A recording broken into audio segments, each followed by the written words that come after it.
পাবনার সুজানগর উপজেলা পরিষদ নির্বাচনকে কেন্দ্র করে ভোটারদের অনৈতিক সুবিধা দেওয়ার অভিযোগে চেয়ারম্যান প্রার্থী ও উপজেলা আওয়ামী লীগের সাধারণ সম্পাদক শাহিনুজ্জামান শাহিন সহ ১১ জনকে আটক করেছে র্যাব। পাশাপাশি তার উপজেলা নির্বাচনী কাজে ব্যবহৃত একটি গাড়ি ও ২২,৮২,৭০০ টাকা জব্দ করা হয়। সোমবার দিবাগত রাত 12:30টার দিকে সুজানগরের চরভবানীপুরের নির্বাচনী এলাকা থেকে তাকে আটক করেন র্যাবের ১২ পাবনা ক্যাম্পের সদস্যরা। শাহিনুজ্জামান শাহিন এবারের উপজেলা নির্বাচনে চেয়ারম্যান পদপ্রার্থী। তিনি সুজানগর উপজেলা পরিষদের বর্তমান চেয়ারম্যান। এছাড়া উপজেলা আওয়ামী লীগের সাধারণ সম্পাদক হিসেবেও দায়িত্ব পালন করছেন। আটক বাকি ১০ জনের নাম পরিচয় তাৎক্ষণিকভাবে জানা যায়নি।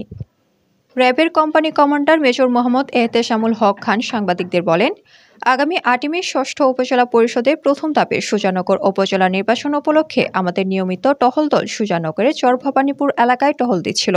এ সময় উপজেলা চেয়ারম্যান প্রার্থী শাহিনুজ্জামান শাহিনকে ২ ব্যাগ ভর্তি ২২,৮২,৭০০ টাকা ও ১০ সহযোগী সহ আটক করা হয়।